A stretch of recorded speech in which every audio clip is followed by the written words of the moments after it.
Didik TV KPM. Hai, Assalamualaikum. Salam sejahtera. Anda sedang menyaksikan Didik TV KPM. Hari ini bersama-sama dengan saya Ria selaku pengacara anda. Apa khabar murid-murid di rumah? Kita doakan dalam keadaan yang sihat sejahtera. Ingat pesan Ria selalu, jaga diri, jaga kesihatan. Okey? Dan hari ini murid-murid kita nak teruskan dengan slot Sukses SPM 2022 Pecutan, yang mana hari ini kita akan mempelajari mata pelajaran sains untuk kertas 1 dan juga kertas 2. Nak tahu siapakah guru yang akan bersama-sama dengan Ria pada hari ini? Ayuh kita saksikan dahulu profil beliau.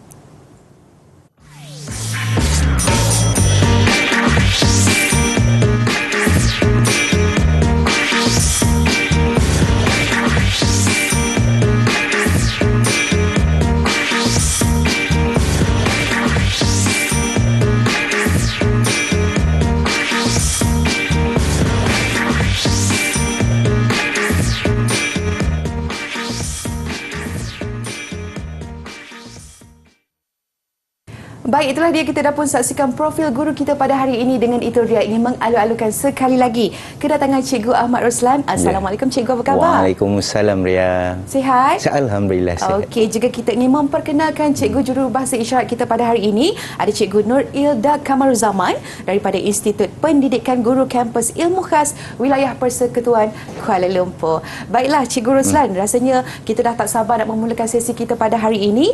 Untuk segmen pertama, kita nak teruskan dengan kertas 1 aneka pilihan. Silakan Cikgu. Okey, terima kasih Ria. Sama-sama.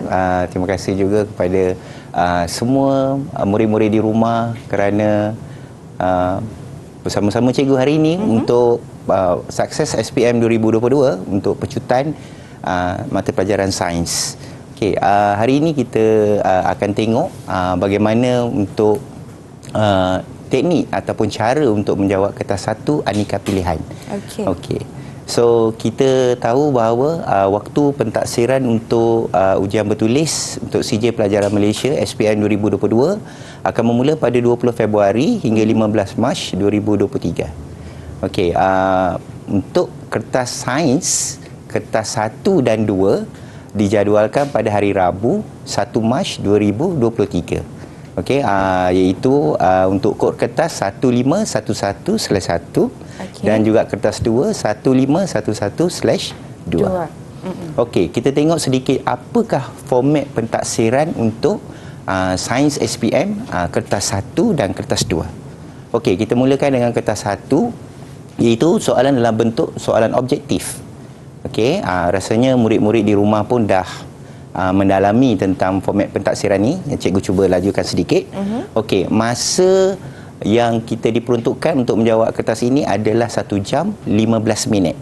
Okey, bilangan soalannya adalah 40 soalan, wajib dijawab pada semua soalan tersebut. Okey, dan jumlah markah yang diperuntukkan adalah 40 markah. Okey, ini adalah kandungan bab tingkatan 4. Kita ada tema 1, tema 2, tema 3, tema 4. Yang mengandungi 12 bab. Okey, untuk tingkatan 5 juga ada 4 tema dan babnya ada 9 bab sahaja. So jumlah bab keseluruhan adalah 21 bab untuk kertas 1 aneka pilihan. Okey, untuk cara ataupun teknik bagaimana nak mendapat markah yang bagus, markah yang baik, mungkin boleh dapat 40 markah. Betul. Okey, cikgu di sini hari ini akan memperkenalkan iaitu satu teknik yang kita kenali sebagai GPS, iaitu garis maklumat penting pada soalan untuk G. Potong jawapan yang anda pasti salah. Okey, selesaikan satu pilihan jawapan yang tepat. Kita tahu bahawa dalam satu soalan jawapan diberikan adalah 4 jawapan atau 4 pilihan jawapan. Okey, bagaimana panduan untuk menjawab soalan aneka pilihan ini menggunakan teknik GPS? Okey, yang pertama kita gariskan maklumat yang penting. Okey, baca semua pilihan jawapan. Okey, potong 2 pilihan jawapan yang anda pasti salah. Mencari 2 pilihan jawapan yang terakhir dan akhir sekali iaitu selesaikan, di mana kita buat satu pilihan jawapan yang paling tepat. Ada setengah murid dia nak mencari jawapan. Tapi yang ini kita cari jawapan yang salah dahulu. Supaya jawapan yang terakhir yang tinggal itu adalah jawapan yang paling tepat. Okey. So kita tengok dekat sini. Dalam langkah teknik JPS, kita ambil satu contoh soalan. Okey, kita tengok soalan contoh di mana soalan ini adalah soalan aneka pilihan, mengandungi 4 jawapan, iaitu jawapan A, B, C dan D. Okey, langkah yang pertama adalah kita baca soalan tadi dengan tenang. Okey, kita tengok di sini soalan diberikan iaitu rajah 1 menunjukkan sejenis minuman. Okey, rajah ini menunjukkan kaedah. Kaedah manakah yang patut digunakan untuk mengekalkan rasa dan nutrien bagi minuman itu? Okey. Yang pertama, baca soalan dengan tenang. Yang kedua, gariskan perkataan kekunci petunjuk yang diberikan dalam soalan tersebut. Okey, kita tengok sini, kita gariskan sejenis minuman. Okey, mengekalkan rasa dan nutrien bagi minuman itu. Okey, kita tahu ini yang difokuskan di dalam soalan tersebut. Okey, kita pergi kepada langkah yang kedua. Okey, langkah yang kedua iaitu fahami arahan soalan. Okey, anda perlu tahu apakah tugasan yang diberikan dan dikaitkan dengan arahan atau tugasan soalan dengan kehidupan anda. Okey, yang pertama kita tengok bahawa gambar rajah tadi diberi dalam bentuk kotak. Okey, iaitu sejenis minuman tadi kita gariskan mengekalkan rasa dan nutrien bagi minuman itu. Okey, anda untuk tahu ini kita kena tahu bahawa ada jawapan yang diberikan itu adalah tidak menepati daripada gambar rajah. Okey. So kalau kita tengok dekat sini, jawapan pertama pengetinan. Kita tahu pengetinan biasanya duduk dalam tin. Okey. Dan gambar rajah diberikan adalah gambar rajah dalam bentuk kotak. So kita dah boleh buang untuk yang pertama. Okey. So kita teruskan dengan jawapan yang kedua, penyejuk bekuan, pendehidratan dan pemposturan. Okey, di mana di sini kita tahu penyejuk bekuan itu menunjukkan bahawa dia sangat beku. Okey, adakah susu di dalam kotak tadi akan beku apabila kita nak minum? Tak kan? So kita dah buang untuk jawapan yang kedua. Okey, dan kita tengok juga penghidratan dan juga pemposturan. So kita ada 2 jawapan masih lagi tinggal. So kebarangkalian nak jawapan kita tu tepat ataupun betul adalah lebih tinggi. Okey, seterusnya kita pergi kepada langkah yang ketiga. Cari petunjuk jawapan yang betul. Petunjuk boleh dikenapasti melalui rajah jadual keterangan soalan dan pilihan jawapan. Okey, so kita dah buang tadi 2, satu pengetinan, satu penyejuk bekuan. So kita tinggal lagi 2 iaitu pendehidratan dan pemposturan. Okey, kita tahu bahawa susu di dalam kotak adalah mengandungi cecair. Adakah pendehidratan tadi merujuk kepada konsep cecair? So kita nak kurangkan air. So pendehidratan adalah bukan daripada salah satu daripada kaedah untuk mengekalkan nutrien, rasa dan juga dia bukan untuk mengekalkan minuman. Okey. So ada satu lagi jawapan yang tinggal pasti iaitu pemposturan. Okey, so kita tengok potong pilihan jawapan tadi 1, 2, 3 dan kita boleh buat satu pilihan jawapan yang tepat iaitu pemposturan. Okey, kita pun kena tahu bahawa pemposturan ini adalah di mana dia dilakukan kepada contoh jenis cecair susu untuk memastikan bahawa bebas daripada mikroorganisma, daripada untuk mudahkan kita supaya jangan minum benda yang rosaklah. Okey, pemposturan ini bertujuan untuk memastikan minuman yang kita minum tadi berada dalam keadaan baik. Okey, so jawapan yang tepat kita dah dapat iaitu jawapannya D iaitu pemposturan. Okey, tips yang berguna yang kita boleh dapat daripada bagaimana nak mencari menggunakan teknik JPS tadi, kita garis, kita potong dan kita selesaikan dapat satu jawapan yang paling tepat. Okey, iaitu pastikan kita tandakan pilihan jawapan yang betul dalam kertas soalan. Okey, murid-murid di rumah dalam pentaksiran ini ada borang jawapan tadi, pastikan hitamkan pilihan tadi di tempat yang betul pada borang jawapan.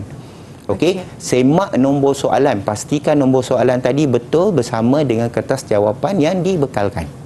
Okey, dan yang terakhir, ingat, jangan menukar jawapan awal anda, melainkan anda pasti satu lagi jawapan yang dipilih itu adalah betul.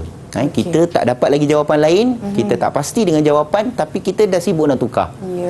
Dan jawapan itu mungkin akan menyebabkan kita akan mengalami keliru dengan jawapan yang asal kita dapat. So rasanya itu sahaja yang kita boleh kongsikan untuk kertas satu. Baik, untuk terima hari kasih ini. Cikgu Ruslan di atas pengisian untuk kertas satu aneka pilihan. Diharapkan murid-murid memahami sepenuhnya teknik untuk menjawab soalan ini. Kita nak berehat dahulu sebentar, kembali lagi selepas ini. Didik TV KPM. Didik TV KPM. Hai murid-murid, jom kita masuk kelas. Hari ini kita dalam slot Sukses SPM 2022 Pecutan, yang mana hari ini kita akan mempelajari mata pelajaran sains untuk kertas 1 dan juga 2. Dan Ria masih lagi bersama-sama dengan Cikgu Ruslan. Kita nak teruskan dengan kertas 2, Cikgu, bagi bahagian A, kemahiran proses sains 1. Silakan Cikgu. Okey, so kita tengok apakah itu kemahiran proses sains 1. So untuk kemahiran proses sains 1 ini dia berada dalam kertas 2. Dia itu bahagian A. Sebab kertas 2 ini kita ada 3 bahagian, iaitu bahagian A 4 soalan, iaitu 20 markah, soalan wajib yang kita jawab. Okey, bahagian B ada 6 soalan, 38 markah, wajib dijawab, dan bahagian C kita ada 1 soalan, 10 markah, wajib dijawab, dan ada 2 soalan, 1 kita pilih atau pilih 1 soalan yang mewakili 12 markah. Okey, masa diperuntukkan adalah 2 jam 30 minit dan soalan ini adalah soalan subjektif, berjumlah markahnya adalah 80 markah. Okey, kita tengok yang pertama untuk bahagian A, kemahiran proses sains, di mana soalan ini mewakili untuk soalan nombor 1 hingga soalan nombor 4. Okey, bagaimanakah panduan untuk menjawab dia? So kita perhatikan. Okey, yang pertama kita baca, fahamkan kehendak situasi soalan yang diberikan, garis maklumat penting daripada soalan yang ditanya, garis tujuan eksperimen yang dinyatakan pada soalan. Kerana pada setiap soalan yang diberikan untuk soalan nombor 1 hingga 4 ini, pada bahagian A, murid-murid kena tahu bahawa diberi tujuan eksperimen. Gariskan tujuan eksperimen tersebut. Okey, supaya kita tahu apakah kehendak eksperimen itu. Okey, dan yang paling penting di dalam kemahiran proses sains ini, untuk itu kita tahu pemboleh ubah, iaitu pemboleh ubah dimanipulasi dan juga pemboleh ubah bergerak balas. Okey, jika soalan itu melibatkan lakaran, pastikan dibuat dengan sempurna. Kerana murid-murid kena pastikan lakaran tadi dilakar dengan betul, menggunakan pensel yang terang, okey, dan pastikan di label untuk mendapatkan markah. Okey, so kita tengok apa yang terkandung dalam kemahiran proses sains ataupun singkatannya ya, iaitu KPS. Okey, murid-murid di rumah pasti dah biasa dengan KPS agaknya. Tapi hari ini kita tengok 5 KPS yang pertama, iaitu mengawal pemboleh ubah, membuat hipotesis, memerhati, membuat inference dan mendefinisi secara operasi. Singkatan dia adalah DSO. Okey, so kita tengok satu persatu. Apa itu sebenarnya mengawal pemboleh ubah? Okey, kita tengok dalam satu penyiasatan ataupun dalam eksperimen yang kita jalankan. Pemboleh ubah ini kita kaitkan dengan 3 pemboleh ubah yang utama, iaitu pemboleh ubah dimanipulasi, pemboleh ubah bergerak balas dan pemboleh ubah yang dimalarkan. Okey, kita tengok apa itu sebenarnya ketiga-tiga pemboleh ubah ini. Yang pertama kita tengok pemboleh ubah dimalarkan. Okey, apa yang sama, yang kekal daripada mula eksperimen sampai akhir eksperimen, kita kenali dia sebagai pemboleh ubah dimalarkan. Okey, dan yang kedua, pemboleh ubah dimanipulasi. Contohnya kita gunakan lebih daripada satu bahan yang boleh ditukar ataupun yang boleh diganti, itu kita kenali sebagai pemboleh ubah dimanipulasi. Okey, manakala yang terakhir, yang rasanya bila kita buat keputusan, ini yang kita nak atau kita nak cari, iaitu keputusan ataupun pemboleh ubah bergerak balas. Okey, Ria pun pernah buat eksperimen waktu sekolah dulu. Pernah, cikgu. Pasti nak dapat keputusan kan bila buat eksperimen. Betul. Okey, di mana kita nak dapat pemboleh ubah ni? Okey, kita boleh dapat pemboleh ubah ini daripada 4 tempat. Yang pertama daripada ayat.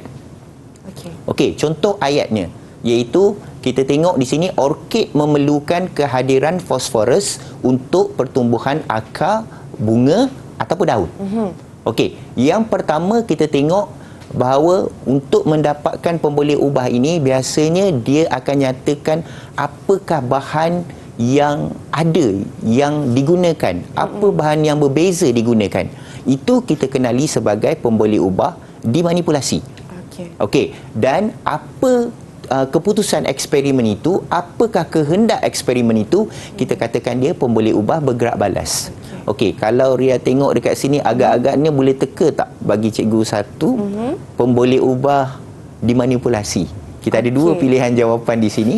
Kalau Ria boleh satu. Ria cuba cikgu. Ya, silakan. Untuk pemboleh ubah dimanipulasi adalah kehadiran fosforus. Okey, kehadiran fosforus dan pertumbuhan akar, bunga atau daun tadi itu adalah yang bergerak balas. Yes, kita tengok betul. Pemboleh ubah dimanipulasi untuk kehadiran fosforus ataupun panggilannya adalah faktor yang berubah. Okey, dan kita ada pemboleh ubah bergerak balas iaitu pertumbuhan akar, bunga, daun atau kita kenali sebagai faktor yang diperhatikan. Okey. So yang kedua, kita boleh dapat daripada gambar raja. Okey, kalau tengok pada gambar raja ini kita dapat kedua atau ketiga-tiga pemboleh ubah dimanipulasi.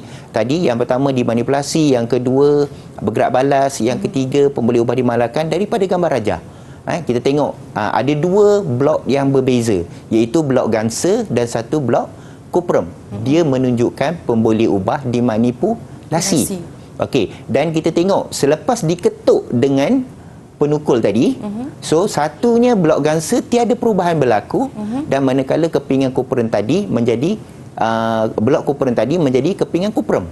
So itu adalah pemboleh ubah bergerak balas. Okey, dan di mana pemboleh ubah dimalakan sini adalah kehadiran daya dikenakan oleh penukul tadi. Diberikan daya yang sama sewaktu sebelum untuk blok gansa dan juga blok kuprum. Okey. So kita tengok pada jadual. Okey, keputusan eksperimen untuk mengkaji pengoksidaan hirisan buah apel dengan menggunakan larutan yang berbeza yang dicatat dalam jadual 1. Biasanya kita akan dapat daripada jadual ini cukup mudah ya. Okey, murid-murid di rumah pun boleh tahu bahawa untuk mendapat ketiga-tiga pemboleh ubah ini daripada jadual cukup mudah. Yang pertama kita tengok pada bahagian atas tulisan pada jadual tadi. Contohnya di sini adalah jenis larutan. Sebab untuk jadual biasanya dia akan nyatakan jenis larutan itu melibatkan beberapa jenis larutan.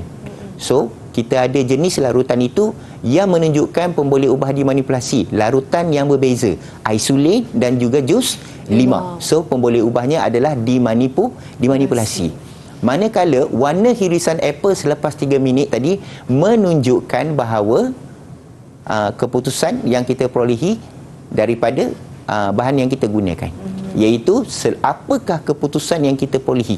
Dia menunjukkan pemboleh ubah bergerak balas. So pemboleh ubah bergerak balasnya di sini adalah warna hirisan apel selepas 30 minit.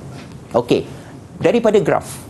Okey, daripada graf kita akan nampak ada dua paksi iaitu paksi Y dan juga paksi X. Okey, paksi Y menunjukkan di sini adalah bilangan buah, manakala paksi X adalah julat jisim dalam gram. Okey, yang mewakili pemboleh ubah bergerak balas adalah bilangan buah iaitu pada paksi Y, manakala paksi X adalah julat jisim untuk mewakili pemboleh ubah dimanipulasi. Okey, kita tahu bahawa dalam KPS ini, okey, selain daripada pemboleh ubah, kita ada satu lagi iaitu yang berkait dengan pemboleh ubah, di mana untuk kita membuat hipotesis. Okey, apakah itu sebenarnya hipotesis? Iaitu pernyataan umum tentang hubungan antara dua pemboleh ubah, iaitu dimanipulasi dan juga pemboleh ubah bergerak balas. Okey, contoh kita ada dua jenis hipotesis. Okey, di dalam pentaksiran SPM kita tahu bahawa ada dua jenis hipotesis yang diterima satu ataupun ditolak. So, yang mana diterima? Biasanya diterima ini adalah hipotesisnya adalah hipotesis khusus. Dia merujuk kepada bahan apa yang digunakan, apakah hasil daripada keputusan eksperimen yang kita jalankan. Okey, kita tengok hipotesis khusus diterima. Contohnya adalah pH 7 adalah sangat sesuai untuk pertumbuhan mikroorganisma. Manakala yang ditolak pula atau tidak diterima adalah nilai pH. Kita nampak di situ bahawa yang khusus dia nyatakan pH dia dengan tepat. Manakala yang umum tadi dia hanya nyatakan nilai pH sahaja. Okey, dia tidak menyatakan bahawa apakah nilai pH yang memberikan kesan atau yang sesuai untuk pertumbuhan mikroorganisma. So, hipotesis jadi merujuk kepada hipotesis khusus yang diterima di dalam pentaksiran untuk SPM 2022 dan seterusnya. Okey, dan juga kita nampak pada hipotesis tadi ada dua pemboleh ubah kita gunakan, iaitu pemboleh ubah dimanipulasi dan juga pemboleh ubah bergerak balas. Okey, kita tengok soalan contoh untuk membuat hipotesis. Iaitu tengok satu keputusan bagi eksperimen mengenal pasti ketahanan kakisan bagi dua paku yang berbeza selepas seminggu. Okey, untuk soalan ini kita mesti kena cari satu pemboleh ubah, iaitu pemboleh ubah dimanipulasi dan juga pemboleh ubah bergerak balas. Okey, pemboleh ubah dimanipulasi di sini adalah jenis paku dan juga pemboleh ubah bergerak balas adalah ketahanan kakisan. Okey, dan kita gabungkan dua daripada manipulasi tadi dan bergerak balas tadi untuk menjadi satu ayat yang lengkap. Jangan tukar pemboleh ubah bergerak balas di hadapan dan diakhiri dengan dimanipulasi. Hipotesis tadi akan ditolak. Okey, pastikan pemboleh ubah dimanipulasi dan diikuti dengan pemboleh ubah bergerak balas. So, jawapan yang contoh yang paling sesuai di sini adalah hipotesis ialah paku keluli tahan kakisan. Okey. So, kita teruskan dengan KPS yang ketiga, iaitu membuat pemerhatian. Okey, membuat pemerhatian adalah melihat daripada gambar rajah ataupun maklumat yang diperolehi daripada gambar rajah tersebut. Okey, memberikan gambaran kepada apa yang boleh dilihat daripada jadual atau gambar rajah, dan pemerhatian juga boleh ditulis dalam bentuk pembandingan gambar rajah. Okey, kita tengok soalan contoh berdasarkan pemerhatian. Okey, kita berikan di sini pemboleh ubah dimanipulasi, dimalarkan. Okey, pemboleh ubah bergerak balas. Okey, tulis satu pemerhatian berdasarkan eksperimen di atas untuk menghasilkan penghasilan gas dalam rajah 2A dan rajah 2B. Okey, kita boleh gunakan rajah 2A dan rajah 2B itu sebagai permulaan ayat kita untuk menunjukkan pemerhatian. Okey, contoh di sini adalah rajah 2B menghasilkan isi padu gas yang banyak berbanding rajah 2A yang menghasilkan isi padu gas yang sedikit. So, kita nampak kat situ ada perbandingan di antara rajah yang pertama dengan rajah yang kedua. Itulah sebenarnya pemerhatian menurut ataupun melihat kepada gambar rajah yang diberikan. Okey, murid-murid di rumah pastikan untuk membuat pemerhatian ini tengok gambar rajah. Okey, tengok gambar rajah pertama dan bandingkan dengan gambar rajah yang kedua. Pastikan jawapan diberi tadi merujuk kepada gambar rajah. Okey, kita tengok KPS yang keempat, iaitu membuat inference. Membuat inference ini adalah sebab daripada pemerhatian, iaitu kita kumpulkan data dan pengalaman yang lalu daripada kesimpulan tadi untuk menerangkan sesuatu peristiwa. Okey, contoh di sini adalah berdasarkan pada pemerhatian tadi, iaitu rajah 2B menghasilkan isi padu gas yang banyak berbanding dengan rajah 2A menghasilkan isi padu gas yang sedikit. Kerana apa? Okey, kita balik kepada gambar rajah yang sama, di mana kita tengok di sini adalah satu inference yang berdasarkan pemerhatian pada rajah pemerhatian tadi yang sama sahaja. Kita berikan balik di manipulasi, dimalarkan. Okey, bergerak balas. Okey, dan kita tengok agak-agaknya apa yang menyebabkan gas daripada 2A tadi adalah kurang berbanding dengan 2B. 2B lebih banyak. Ini disebabkan oleh logam M lebih reaktif berbanding dengan logam L. untuk melihat inference ini, okey, murid-murid di rumah boleh tengok pada bahagian dimanipulasi. Okey, pemboleh ubah dimanipulasi tadi yang menentukan inference apa yang sesuai untuk pemerhatian. Okey, seterusnya kita ada KPS yang kelima, definisi secara operasi ataupun DSO. Okey, kita jawab untuk definisi secara operasi ini berdasarkan kepada 4 ciri penentu. Okey, kita jawab ini adalah untuk membentuk satu ayat umum. Okey, ayat umum tersebut mesti mengandungi keempat-empat ini. Yang pertama, biasanya disebut pada perkataan akhir pada soalan tersebut. Okey, yang kedua berdasarkan pada kategori ataupun kita panggil dia sebagai bahagian-bahagian mana yang sesuai. Contohnya seperti bahan, cecair, logam, mikroorganisma, proses ataupun keadaan ataupun sebagainya. Okey, yang ketiga kita tengok pada pemerhatian eksperimen itu. Dan yang terakhir daripada 4 ciri penentu tadi adalah situasi eksperimen. Okey, kita tengok kat sini contoh untuk definisi secara operasi. Okey, alloy ialah bahan yang tidak berubah bentuk apabila diketuk dengan menggunakan penukul. Kita tengok perkataan pertama tadi adalah alloy. Okey, ciri penentu yang pertama adalah alloy. Ciri penentu yang kedua adalah bahan. Okey, dan pemerhatiannya adalah tidak berubah bentuk apabila diketuk. Okey, dan situasi eksperimen kita ketuk dia dengan penukul. So cukup 4 ciri penentu ini, so kita dapat tentukan definisi secara operasi kita dengan tepat. Sama juga contoh yang kedua iaitu antibiotik adalah bahan yang boleh menghasilkan luas kawasan jernih di atas permukaan agar-agar nutrien. Okey, antibiotik adalah perkataan yang terakhir disebut dalam soalan. Okey, kategorinya adalah bahan. Pemerhatian yang kita buat adalah luas kawasan jernih pada keputusan eksperimen yang kita jalankan dan dia dilakukan pada permukaan agar nutrien atau diletakkan ataupun berlaku di atas permukaan agar nutrien. Itu menunjukkan situasi eksperimen yang kita jalankan. Okey, kita tengok satu soalan contoh bagaimana nak menentukan definisi secara operasi. Okey, rajah di bawah menunjukkan satu eksperimen yang dijalankan untuk mengkaji kesan penisilin terhadap pertumbuhan bakteria. Kita berikan keadaan ini adalah dalam bentuk cakra ataupun bentuk bulatan kertas yang diletak di atas permukaan agar, iaitu A1, A2 dan A3. Okey, 3 cakra penisilin ini dengan kepekatan yang berbeza diletak di atas permukaan agar nutrien. Okey, piring patty tersebut diletak di dalam incubator pada suhu 37 darjah Celsius. Kenapa nak letak dalam 37 darjah Celsius? Sebab itu adalah suhu yang paling sesuai untuk pertumbuhan mikroorganisma. Okey, selepas 48 jam kawasan jernih terbentuk di sekeliling setiap cakra. Okey, diameter setiap kawasan jernih diukur dan direkod dalam jadual di bawah. Di mana selepas pada 48 jam tadi baru kita dapat keputusan dia dan kita akan rekod untuk setiap diameter yang diperolehi untuk cakra penisilin bagi A1, A2 dan A3. Kita tengok pada jadual tersebut.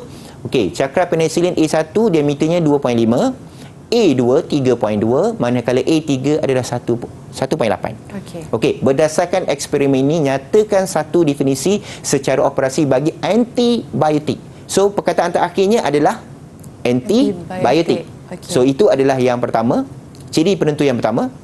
Okey, yang kedua ini adalah bahan. Okey, dan keputusan atau pemerhatian yang kita buat tadi adalah dia menghasilkan kawasan jernih yang terbentuk pada cakra penisilin dengan kepekatan yang berbeza dan situasinya adalah dia kita letakkan di atas permukaan agar nutrien. So ayat umum yang panjang kita kenali sebagai antibiotik ialah bahan yang menyebabkan kawasan jernih terbentuk apabila cakra penisilin dengan kepekatan berbeza diletak di atas permukaan agar nutrien. Okey, cikgu harap apa yang dikongsikan berkenaan dengan kelima-lima untuk KPS tadi dapat memberikan sedikit kepada gambaran kepada murid-murid di rumah bagaimana untuk menjawab soalan kemahiran proses sains ini. Okey, baik, itulah dia sedikit perkongsian juga untuk kertas 2 bahagian A, kemahiran proses sains 1. Terima kasih cikgu. Kita nak berehat dahulu sebentar, kembali lagi selepas ini. Terima kasih. Didik TV KPM. Hai murid-murid, jom kita masuk kelas. Hari ini kita dalam slot sukses SPM 2022 pecutan yang mana kita nak teruskan dengan mata pelajaran sains untuk kertas 1 dan juga 2. Ria masih lagi bersama-sama dengan Cikgu Roslan. Kita nak teruskan Cikgu dengan kertas 2 bahagian A, kemahiran proses sains 2. Jom Cikgu. Okey, terima kasih Ria. So kita ada masa lagi untuk memecut. Boleh. So kita pecut ya. Okey, so kita teruskan dengan bahagian A juga untuk 20 markah iaitu kemahiran proses sains. Okey, soalan 1 hingga 4 ini adalah soalan wajib ya. Untuk murid-murid di rumah, pastikan murid-murid menjawab soalan ini dengan penuh dan pastikan soalan ini dijawab dengan jawapan yang mengikut kemahiran proses sains. Kerana soalan ini adalah soalan wajib. Okey, apa yang kita nak tengok kat sini dalam kemahiran proses sains yang berikutnya adalah kita ada 6 kemahiran proses sains iaitu mengelas, mengguna perhubungan ruang dan masa, meramal, okey, mengukur dan menggunakan nombor, mentafsir data dan juga berkomunikasi. Okey, bunyi berkomunikasi tu macam menggunakan telefon dia kan? Tak ada. Dia berkait dengan graf. Okey, so kita tengok bagaimanakah panduan, apakah panduan bagi untuk menjawab soalan daripada kemahiran proses sains ini. Okey, yang pertama, baca dan fahamkan kehendak situasi soalan yang diberikan. Murid-murid di rumah jangan rasa risau untuk menggariskan apakah maklumat yang ada dalam kenderaan pada soalan tadi. Apakah maklumat yang dikendaki dalam soalan tadi, sila gariskan untuk memastikan bahawa maklumat-maklumat penting tadi tidak tidak dilupakan, maksudnya tidak terlepas daripada maklumat penting tadi. Okey, garis tujuan eksperimen dinyatakan pada soalan. Dalam setiap soalan yang diberikan untuk soalan 1 hingga 4 ini, pastikan dapatkan tujuan eksperimennya. Kerana tujuan eksperimen ini penting untuk kita tahu apa fokus eksperimen itu. Okey, tentukan pemboleh ubah dimanipulasi dan juga pemboleh ubah bergerak balas dan pastikan juga kalau ada lakaran, kalau ada label, pastikan dibuat dengan sempurna. Di situ kita pastikan bahawa markah yang diperolehi tadi, markah untuk satu soalan adalah 5 markah, kita perolehi penuh. Untuk satu soalan 5 markah. Okey, untuk 4 soalan jumlah markahnya 20 markah. Okey, kita tengok yang pertama iaitu KPS ke-6, mengelas. Okey, untuk mengelas ni kita ada pilihan jawapan melalui gambar. Biasa pilihan jawapan kita berikan dalam dalam 3 ataupun 5. 5 pilihan ataupun 3 pilihan. Biasanya kalau untuk 3 pilihan, okey, pilihan yang kita ingin dapatkan hanya 1. Kalau biasanya ada 5 pilihan gambar, biasanya pilihan yang kita kendaki adalah 2.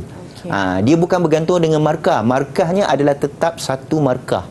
Okey, kalau tengok pada di sini, okey, gambar yang diberikan adalah lebih kurang hampir sama. Dia akan memberikan kita rasa keliru disebabkan gambar yang sama. Di sini kita perlu baca soalan tadi dengan betul-betul faham.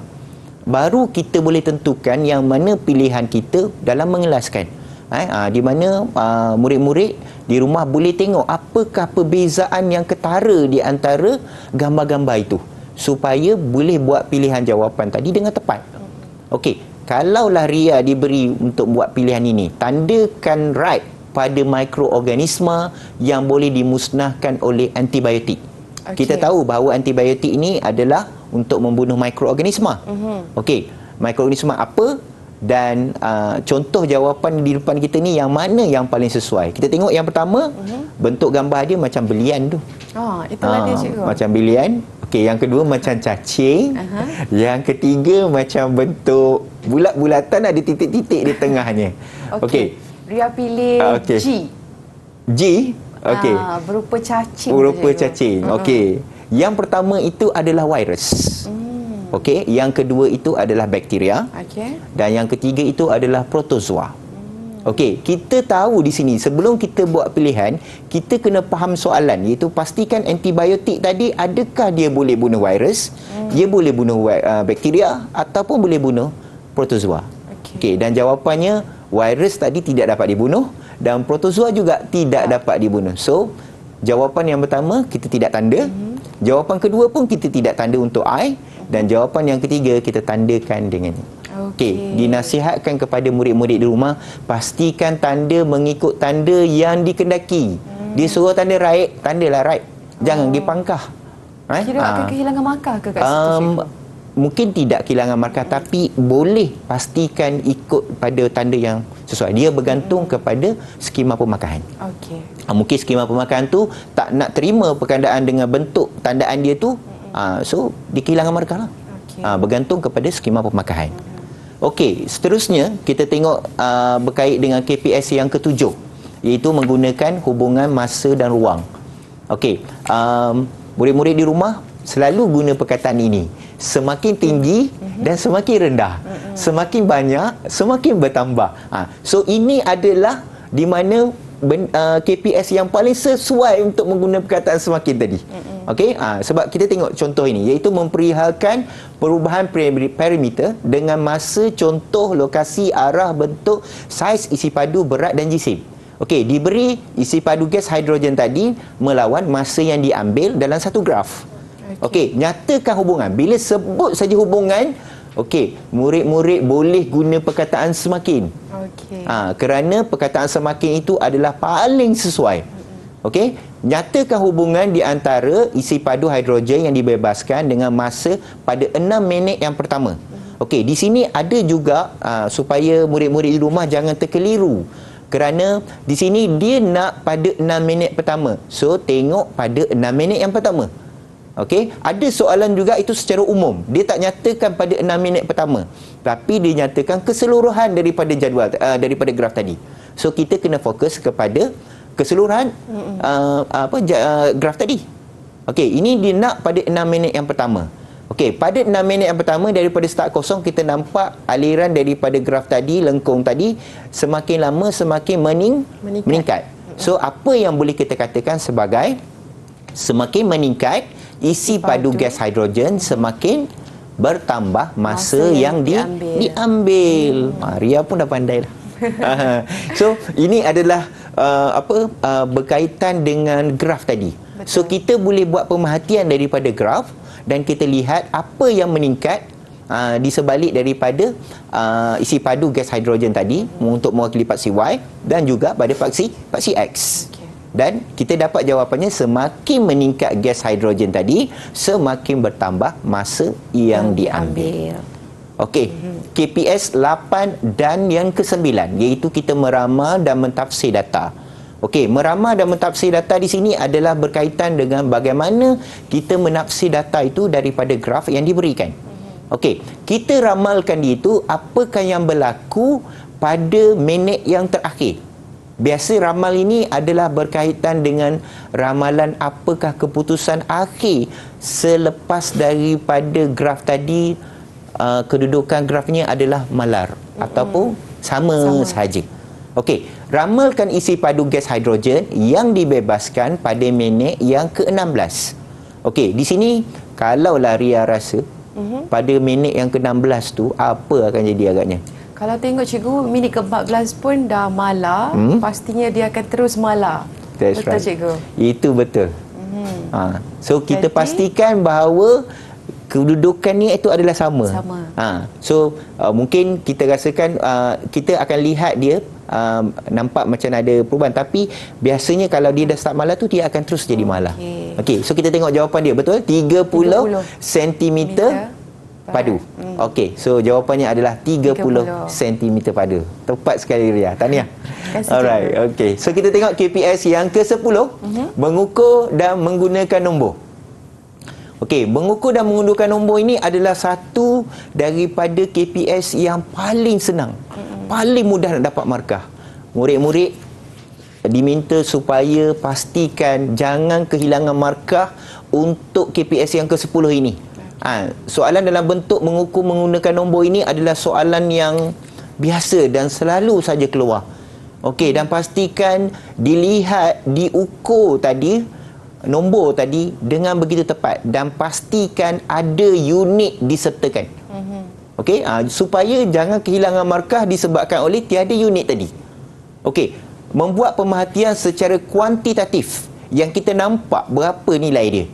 dengan menggunakan nombor dan alat berunit piawai dan tentukan juga dia punya unit dia tu. Okey, pengukuran menjadikan pemerhatian lebih tepat ataupun lebih jitu. Okey, kalau kita tengok pada bacaan wattmeter tersebut, agak-agak Ria, berapa agaknya dia punya bacaan itu? Kita mulakan dengan nilai kosong. Kita ada wattmeter, kepingan zinc, kepingan kumpulan dan elektrolit. So, menghasilkan satu bacaan. Okey. So, kalau Ria tengok dekat situ, agak-agak dia 246 kan cikgu kan? 0.1. Okey, kita 0.2, 0.4, 0.6. Yes. Kita tengok betul tak? 0.6. Pasti dengan jawapan? Pasti, cikgu. Pasti. Kita tengok betul. 0.6 watt. So pastikan kita buat sedikit analisa untuk jawapan kita. Walaupun kita dah jawab, kita tengok balik, betul tak mengikut julat yang nombor yang diberikan. Sebab kehilangan markah daripada KPS yang ke-10 ini sangat-sangat rasa merugikan. Sebab hanya melihat dan tentukan jawapan sahaja. Okey, dan kita ada KPS yang ke-11 iaitu berkomunikasi. Okey, KPS yang ke-11 ini kita boleh katakan sebagai favorite ataupun soalan yang utama di dalam soalan sains SPM. Kerana dalam pentaksiran SPM, soalan berkait dengan komunikasi atau graf ini adalah selalu ada di dalam bahagian kemahiran proses sains ini, iaitu bahagian A. Okey, apa yang kita kena tahu dalam KPS yang ke-11 ini adalah yang pertama, kita tahu berapa graf yang kita belajar. Okey, di sini cikgu nyatakan, okey, yang pertama kita belajar graf garis lurus. Okey, yang kedua grafnya graf lengkung. Okey, yang ketiga grafnya bentuk palang, bar ataupun histogram. Okey, bagaimana cara nak menjawab dia? Biasanya kita akan pindahkan titik pada graf tadi daripada jadual kepada graf untuk membuat lakaran. Okey, apabila kita nak sambung graf tadi, kita tengok dulu, ini graf apa? Kalau graf garis lurus, kita mesti gunakan pembaris. Sebab markah diberikan, akan diberikan berdasarkan pada bagaimana kita buat graf tadi. Kalau graf garis lurus kita guna freehand, okey, so kita telah menyalahi cara untuk melakarkan graf garis lurus. So graf garis lurus kita gunakan pembaris. Biasanya titiknya adalah tersusun, semakin menaik. So itu adalah graf bagi graf garis lurus. Graf lengkung biasanya dia akan membengkok dan kita gunakan freehand. Manakala untuk graf palang pula, murid-murid kena pastikan bahawa saiz bar bagi setiap graf tadi adalah mesti sama. Okey, ini kita tengok contoh iaitu melusuri muka graf yang kita tunjukkan tadi. Tengok ada titik-titik yang semakin lama semakin meningkat dan digunakan pembaris secara lurus. Graf lurus ini menunjukkan bahawa masa ayunan dalam minit tadi melawan jisim dalam kilogram. Iaitu bilangan koloni bakteria bertambah dengan masa per hari. Okey, nampak punya bentuk dia. Okey, kita tengok graf lengkung pula. Okey, kalaulah Ria tengok dekat sini, di antara graf yang pertama, graf kedua, semua orang tahu buat graf lengkung, freehand. Betul. Okey, kenapa yang pertama itu tidak diterima? Kenapa yang kedua itu diterima? Kata freehand kan? Tapi graf yang pertama tu dia gunakan pembaris. Kan nampak lekuk. Dan graf yang kedua dia gunakan freehand. Nampak kelicinan garisan graf tadi. So kita terima yang kedua, dan yang pertama untuk tadi yang gunakan lekuk, ada pengguna pembaris tadi, kita ditolak, tidak diterima. So pastikan murid-murid tengok dulu graf dia apa, pastikan graf tadi betul dan cara untuk membuat graf tadi dengan betul. Okey, dan graf yang ketiga iaitu graf palang, bar atau histogram tadi, kita lihat kat sini, pastikan saiz bar tadi adalah sama. Tengok kan, saiz bar dia sama. Okey, dan kita ada dua jenis variasi untuk graf ini. Biasanya variasi tidak selanjar, jarak di antara graf itu adalah jauh-jauh. Manakala variasi selanjar, jarak di antara bar tadi adalah dekat. Semoga perkongsian untuk 11 KPS ini dapat membantu murid-murid di rumah bagaimana untuk menjawab kemahiran proses sains untuk bahagian A. InsyaAllah. Itu dia perkongsian untuk kertas 2 bahagian A, kemahiran proses sains 2. Kita nak berehat dahulu sebentar murid-murid. Kembali lagi selepas ini. Didik TV KPM. Hai murid-murid, jom kita masuk kelas. Hari ini kita dalam slot sukses SPM 2022 pecutan, yang mana hari ini kita akan mempelajari mata pelajaran sains untuk kertas 1 dan juga kertas 2 bersama-sama dengan Cikgu Roslan. Kita nak teruskan Cikgu untuk kertas 2 bahagian B, mencipta produk atau idea baharu. Silakan Cikgu. Okey, terima kasih Ria. Sama-sama. Okey, kita teruskan dengan bahagian B, 38 markah. Besar markah iaitu untuk soalan nombor 9 dan soalan nombor 10, iaitu soalan wajib dijawab. Okey, untuk bahagian B ni kita ada dua bahagian sebenarnya. Secara umumnya ada satu bahagian B, tapi khususnya kita boleh bahagikan dia daripada soalan 5 sampai soalan 8 adalah berkait dengan pemahaman. Okey, dan soalan berkait dengan 9 dan 10 adalah kemahiran berfikir kreatif. Okey, bagaimana panduan untuk menjawabnya? Okey, panduan menjawab, kita fahamkan bahawa soalan ini adalah soalan berfikiran kreatif. So kita mesti melangkau lebih ke hadapan Ria. So kita tidak boleh melihat pada gambar rajah sahaja. So sebelum ni kita tengok gambar rajah. So sekarang kita tengok gambar rajah, kita buat sesuatu daripada gambar rajah. Okey. Kita buat sesuatu daripada bahan-bahan yang diberikan untuk membentuk satu bahan yang baru. Okey. Murid-murid di rumah ni dah boleh buat imajinasi apakah bahan-bahan yang diberikan untuk membentuk sesuatu bahan yang baru. Kita panggil sebagai kemahiran berfikir kreatif. Okey, baca dan faham kehendak situasi soalan yang diberikan. Okey, garis maklumat penting daripada soalan ditanya. Sekali lagi, cikgu nyatakan kepada murid-murid di rumah, sila pastikan garis maklumat penting daripada soalan supaya jangan tercicir maklumat. Okey, pastikan jawapan ditulis mengikut peruntukan markah yang diberikan. Ini adalah bahagian yang mementingkan pemakahan. Okey, markah itu yang menentukan bagaimana jawapan tadi hendak dijawab. Okey, jika soalan melibatkan lakaran, pasti dibuat dengan sempurna. Pasti ini adalah soalan melibatkan lukisan ataupun lakaran. Okey, seterusnya kita tengok. Dalam KBK atau kemahiran berfikir kreatif itu, mencipta produk atau idea baru, yang dikatakan itu adalah sesuatu bahan yang diberikan, jenis bahan yang berbeza diberikan untuk membentuk atau mencipta sesuatu yang baru yang bernilai dengan menggunakan daya imajinasi secara asli serta berfikir tidak mengikut kelaziman.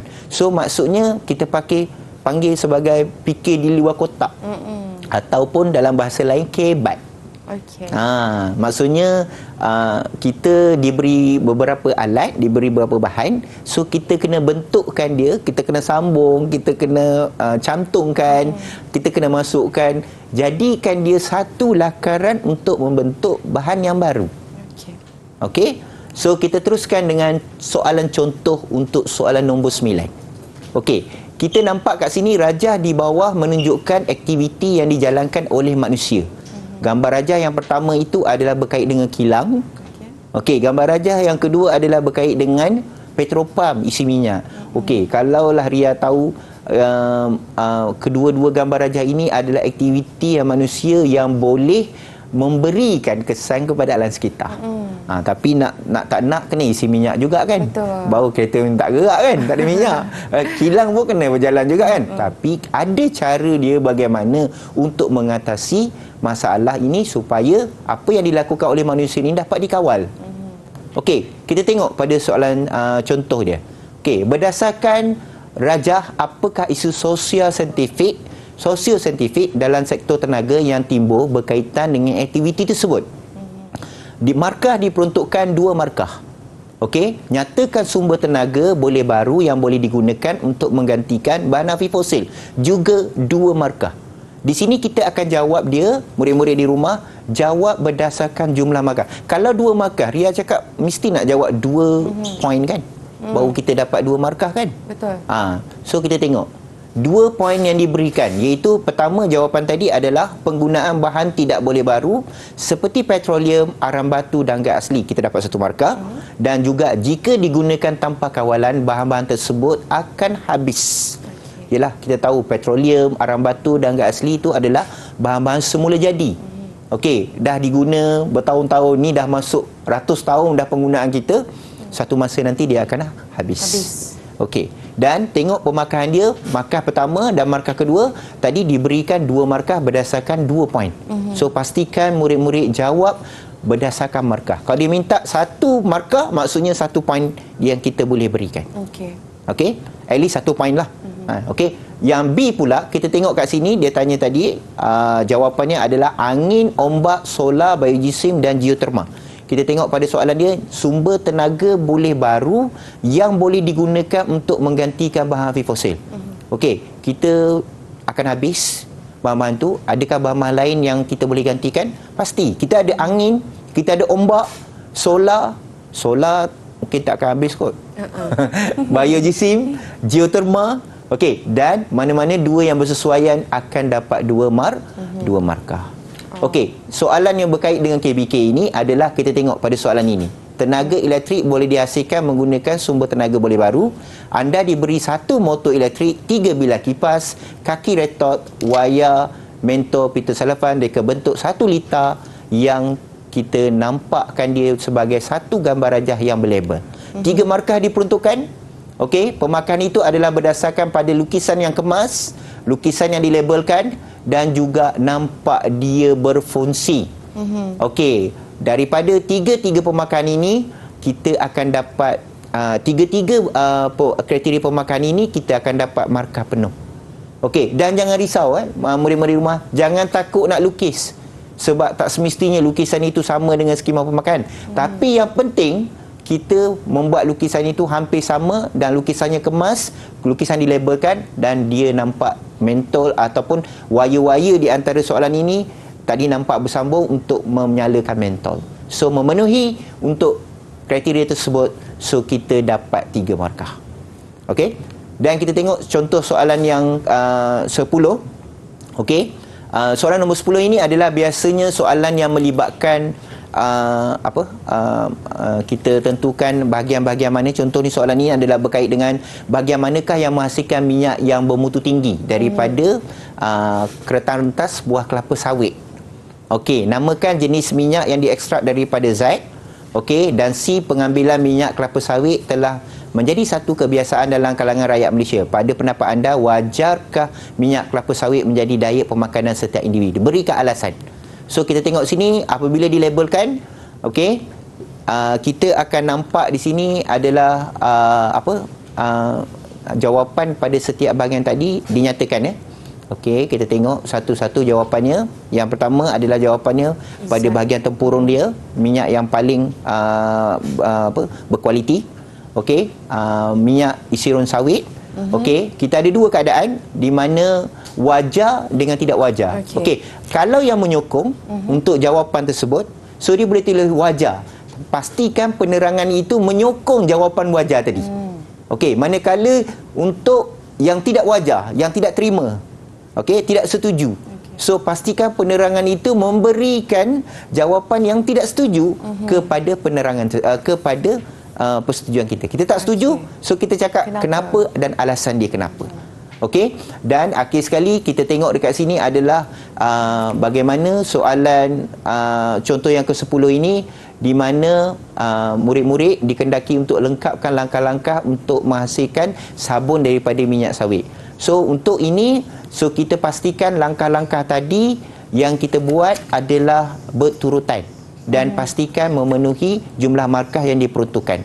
Okey, langkah-langkah ini mesti berturutan daripada awal sampai akhir, iaitu di mana kita tengok yang pertama, minyak sawit terpakai dicampurkan dengan larutan kalium hidroksida dan dipanaskan.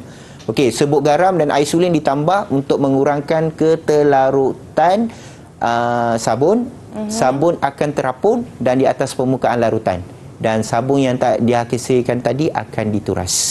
Okey, so rasanya ini adalah bagaimana cara pemakahan dan di mana murid-murid di rumah boleh dapatkan maklumat ini untuk menjawab dengan lebih mudah dan markah tadi dapat diperolehi dengan markah penuh. Okey, baik, itulah dia perkongsian untuk kertas 2 bahagian B, mencipta produk dan juga idea baharu. Biarkan murid-murid memahami sepenuhnya teknik yang betul ya Cikgu Ruslan untuk kita menjawab bahagian A dengan bahagian B ni agar kita cemerlang dalam mata pelajaran sains kertas 1 dan juga 2. Terima kasih Cikgu Ruslan.